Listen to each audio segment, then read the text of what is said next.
Hi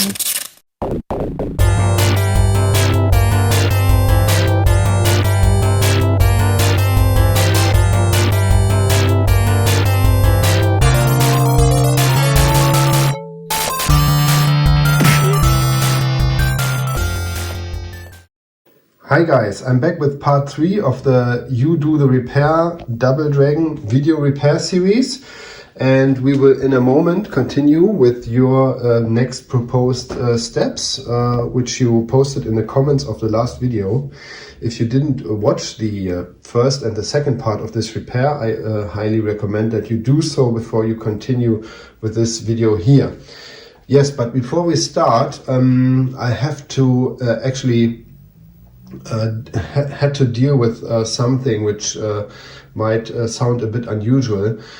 If you get a non-working arcade PCB and you try to fix it, then you might find the PCB hasn't been running for some decades or so. You might find some ICs which died over time while it was in the shelf and wasn't running.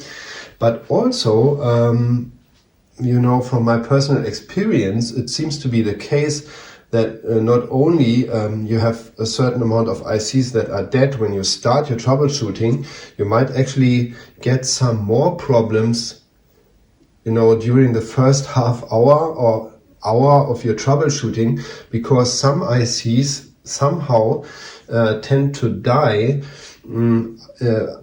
Actually not when you start them up the first time, but maybe after half an hour or an hour or so. So while you are actually solving a problem or troubleshooting the board, you notice that there's more problems occurring. This has happened to me many times before. And why am I telling you that? Yes, because of course in this board this just happened also. So while I showed you last time that the CPU was perfectly in order and had all the signals it needs to run normally and needs to execute its program normally, this situation has actually changed. I noticed this, randomly by accident, so to say. I just looked again at the pins of the main CPU, and I noticed that all the interrupt lines are actually all the 3 interrupt lines are now permanently low, and they are not being reset to the high state. So in this condition, the board actually will not be able, or the game will not be able to run normally.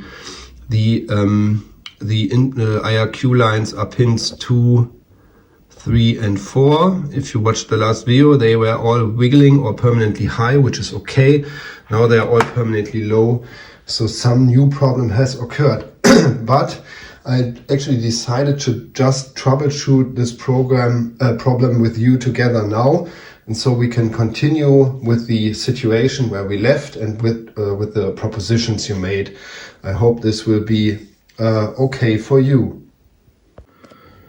Well, the problem with the interrupt lines is actually turned out to be a bit complicated. At first, I just checked at the schematics where the input lines actually come from, and they are coming from those flip-flops. And I probed the flip-flops, and I could see that all those flip-flops have a clear signal. And if this signal is high, that means that the flip-flops output Q will actually be low or cleared all the time. And for all the 3 interrupt lines, the clear signal is a signal line which is somehow labeled like this. They are labeled 8303W, 8304W and 8305W. So these lines are all permanently high, which causes the interrupt lines to be stuck. So next I checked where those signal lines are coming from. They are actually coming from a decoder chip. Over here I see 91, and this IC is actually basically decoding an address bus information. So you can think of the signal lines as something like a register or port, I think. And this decoder actually has 3 enable lines which are going into it. And in the case of this IC91, it has the read-write signal as an enable line on pin 5, as you can see here. And as it turns out, the read-write signal was permanently stuck high, which caused the decoder actually not to output these signals. So somehow, even though the read and write line on the CPU are still toggling actually at the moment, the input to this IC, which is supposed to be the read-write, actually was in a stuck high position, which caused the decoding not to work properly. So next I checked why there would be a problem with the read-write signal. It is coming out of the CPU here, and it is working there, but it is going into this buffer IC. It's going into the IC at pin 11, and it is leaving at pin number 9. And as I measured the signal on pin 9 of this IC, I found the signal to be permanently high while it was toggling at pin 11. So there was a problem on this side, on the output side of this IC. So what I immediately thought was that this IC might be problematic. So it was outputting a permanently high signal, even though it had a toggling input. The other lines of this IC, which are other lines of the address bus, seem to be working at the same time actually, and I found that to be interesting actually. Because if an IC fails, normally all of the signal lines might be affected by this problem, but I didn't have the case yet where only one line of the buffer chip seemed to be problematic. But nevertheless, I actually removed this IC. The IC was right here. And after having removed the IC, what was very interesting is that the signal line, which, well, of course it should be floating after the IC was removed, the signal line wasn't floating, it was still high. Yes, and the interesting thing about that, of course, is this read and write signal is going to a lot of different ICs. You can see it here, it's at least going to 5 more different pages of schematics, and also it is an input for this inverter, and also for this multiplexer here. It is going to a lot of other ICs, but it's always serving as an input, of course. So none of these other ICs will actually manipulate the signal. They are all just using it as an input, because the output, of course, is this buffer IC here. So if it is permanently high, that means that either the signal line somewhere, while it is being distributed to at least 7-8 different locations, is being pulled high because it is shorted to a positive rail, or maybe one of the ICs is problematic and is defective in a way where it outputs a high voltage on its actual input line. So these are the possibilities. And I did try to find a short actually between the read-write line and plus 5 volts. What was interesting, if I measured the resistance between plus 5 volts and this read-write line, it was actually 0. So it was a dead short between 5 volts and the read-write line, which perfectly explained why it couldn't have been other than a high signal all the time, of course. So, but this chip wasn't at fault. So I would show you what I actually had to do to find the problem. Okay, so what I did, maybe I can show you in this diagram a bit more in detail. You know, we have the CPU here. It has the read-write signal. It is going through this buffer in LS244. The output is the read-write signal, and there is somewhere a connection to 5 volts, and we don't know where it actually is happening in this array of ICs that are using the signal as an input. So what I actually what it actually turned out that I did is I actually cut the traces on the board in several places. So for instance, I did make a cut here, and then I actually measured if there was still a short between the read-write line and 5 volts. And if there was still the short, that meant actually that these ICs and this part of the traces are actually not the problem, because the problem actually persisted after they were being disconnected. And I was a bit lucky. I actually only had to cut 2 traces, because the first cut I did over here and the second cut I did like over here. And after I did this cut, the short to 5 volts was gone, and this was so there was just one signal line with one IC actually left. So the culprit appears to be IC 68, which is a a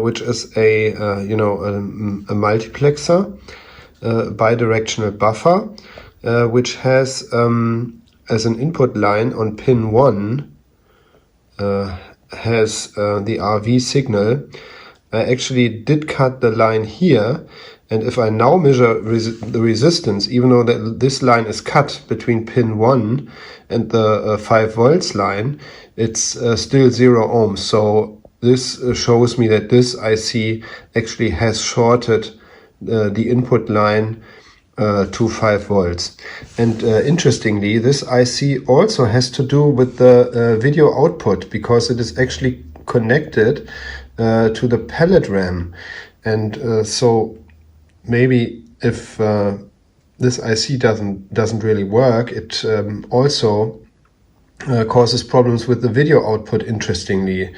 So I guess I will replace this IC 68, and also the buffer chip that I removed that wasn't really at fault needs to be replaced, and so we will do that and then take another look what the board actually does. Okay, so looking at this IC 68, if I measure the resistance between pin 1, which is the red lead here, and pin 20, which is the plus 5 volts connection for the IC, I see that the resistance between those two pins is 0.79 ohms, which is practically a short. So there really is in this IC a short between the input line on pin 1 and the plus 5 volts line. Okay, so the 244 of the address bus and the 245 buffer chip, which was causing the short from the read-write signal to plus 5 volts, have been replaced. And if we now look at our CPU, we again have the regular activity on the interrupt lines. So everything is back to the original state, and also the screen still looks the same. So unfortunately we didn't gain any graphics by fixing this issue, but this was maybe not to be expected, because this issue hasn't been there from the start, but it actually turned out to just occur during the repair. So let's get back to your propositions. Okay guys, so here are the top voted next steps for our repair, as we posted them in the last video. So number 1 is check the video output, video RAM signal lines. Clearly number 1, so you all are, or most of you are expecting a problem in the video output circuit. Number 2 is check the audio CPU to see if there's a distinct problem with the audio circuit itself, which might show in the activity of the CPU. Number 3 is recheck the CPU connection. Number 4, check the address data bus buffer ICs. Well, I kind of started with that already by removing the intermittent problem that we had. Number 5 is check the video PROM. There's also a PROM chip on this PCB for the different graphics layers. And number 6 was check the coin counter output. So let's get it on.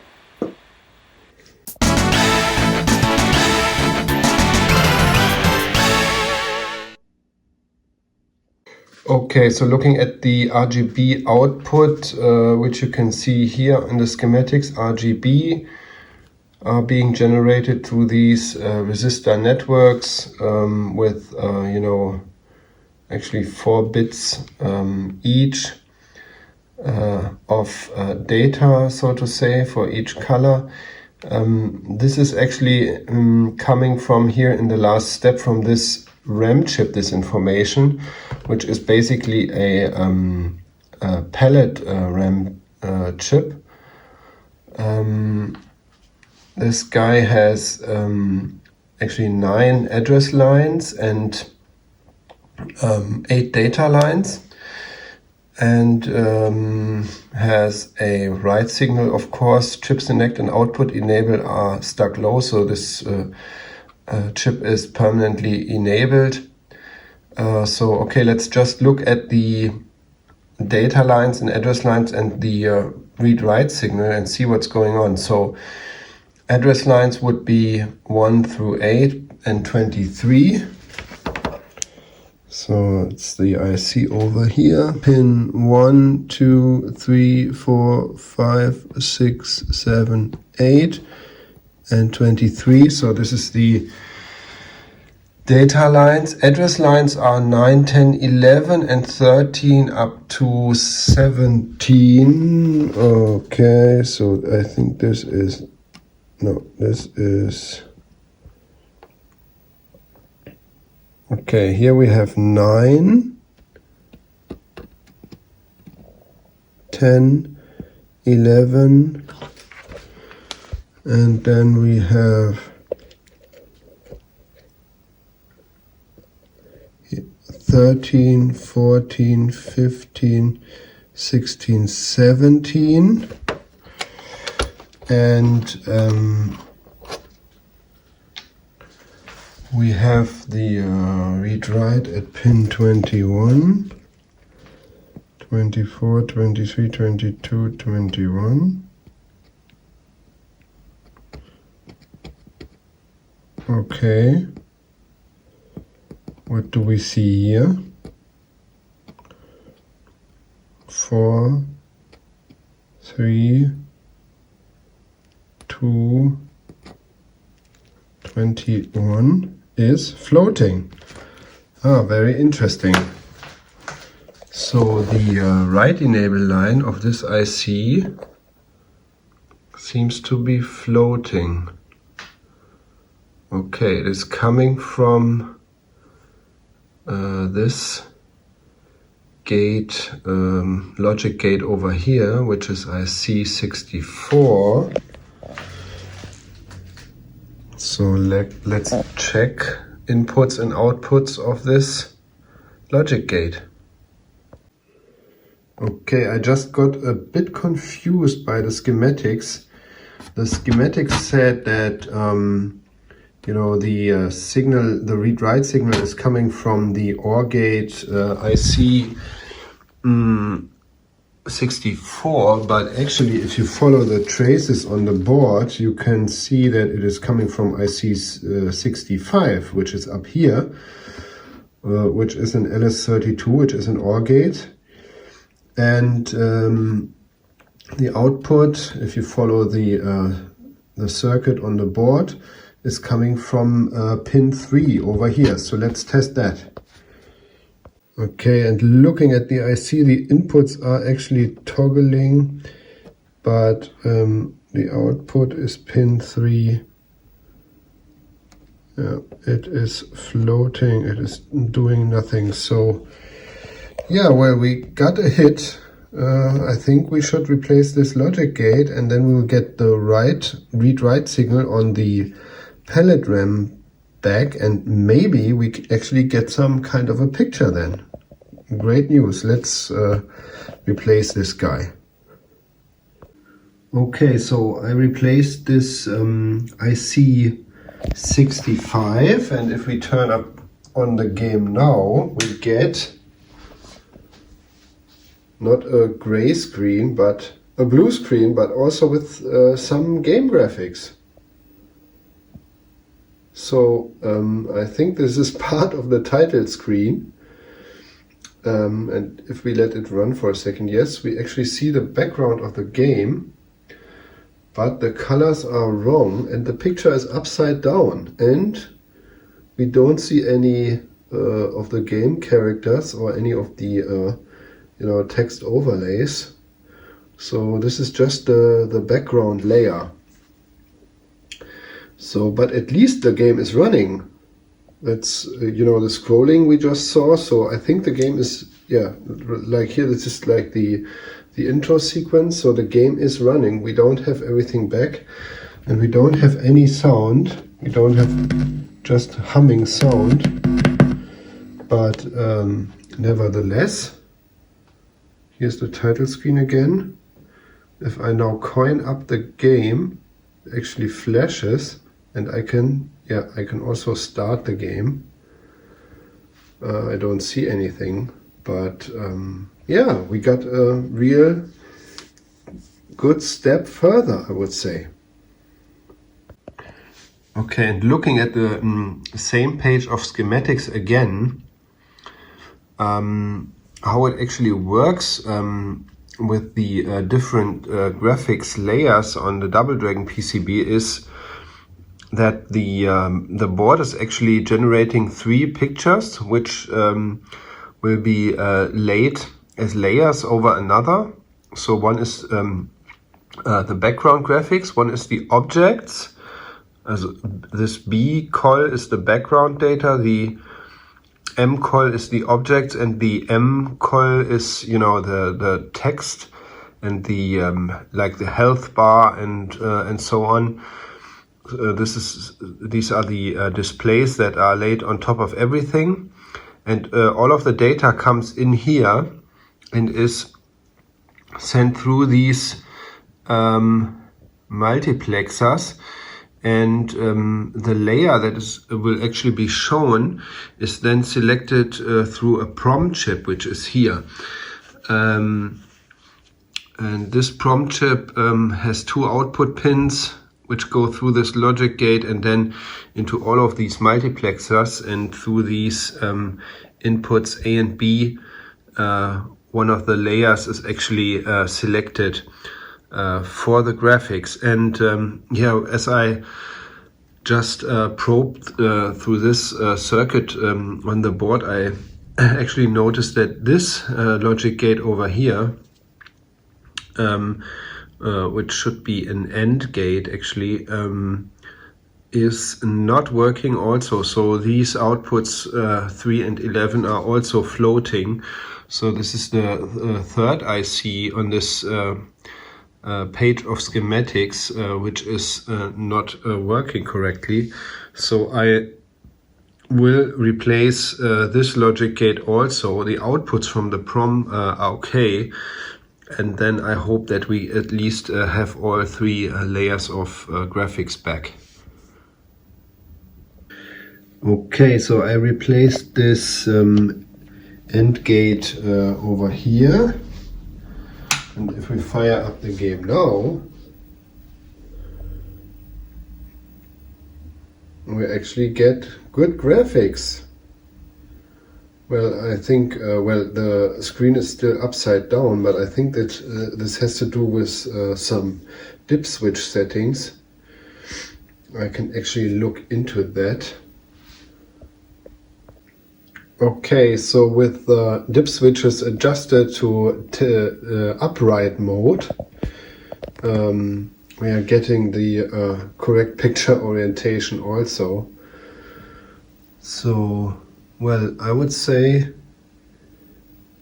everything looks fine.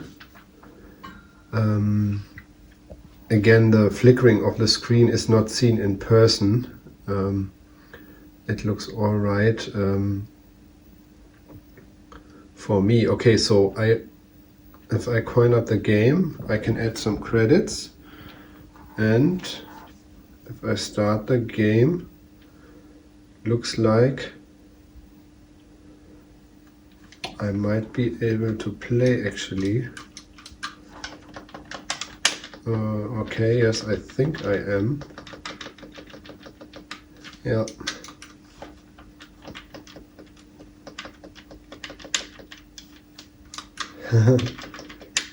Okay, so that all works. I think the only thing that is still missing is the sound. So let's look into that.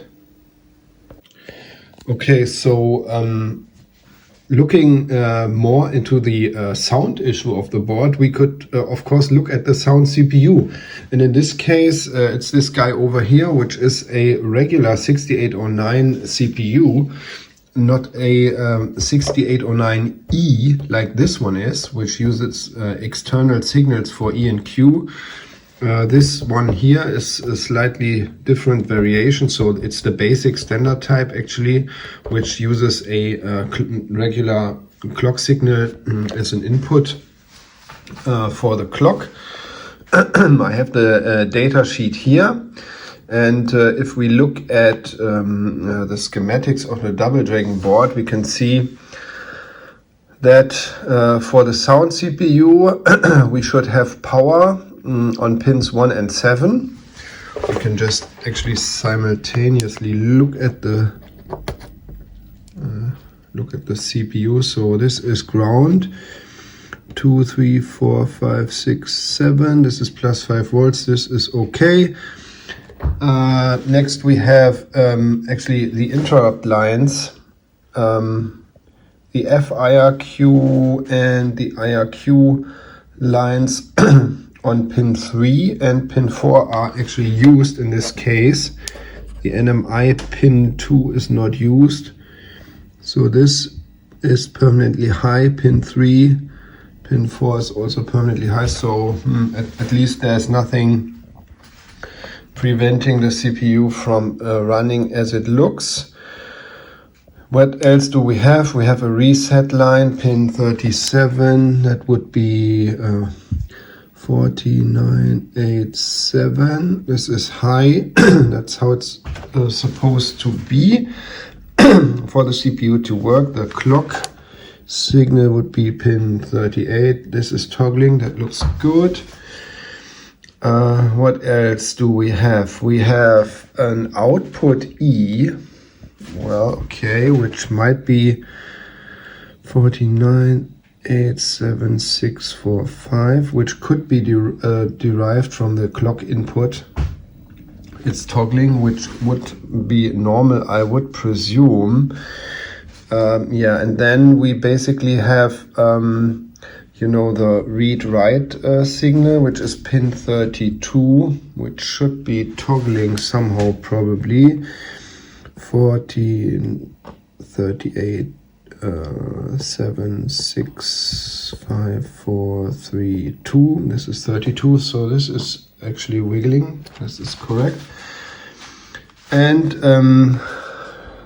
we do have address lines and 8 data lines. Looking at the pinout of the microprocessor, we can see that the address bus starts at pin 8. So let's take a look.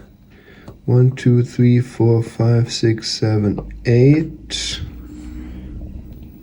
Okay, so I'll just go through the pins here.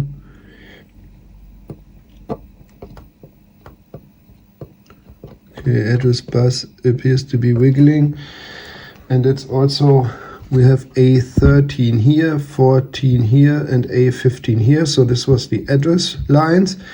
And then we have data lines 0, 1, 2, 3, 4, 5, and 6, and 7. So,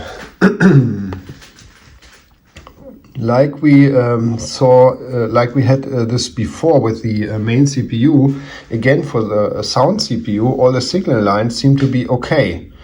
So actually no real clue why there is no sound through probing the sound CPU. Okay, I think this is it for this part of the of this repair.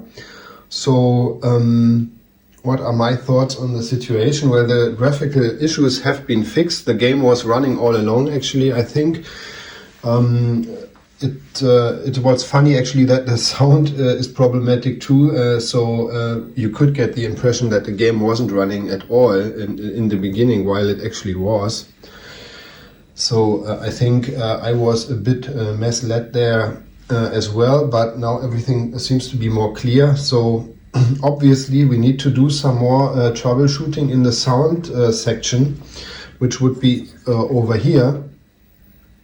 Well, one last thing I can maybe just show you or test is if I turn the volume up and I touch those resistors over here, I do get a humming sound from the speaker. So what we can exclude as a problem is probably a malfunction of the amplifier, which is over here. This seems to be okay, but there is somehow a problem here in the sound circuit. So well, I'm interested in your further suggestions. How would you go about troubleshooting the sound circuit? We know the CPU has normal signals. Yeah, we already tested the program code for the for the sound CPU, which was fine. And yeah, we just with a simple test we showed that the amplifier is probably working. So yeah, what would you suggest? Please post your comments below.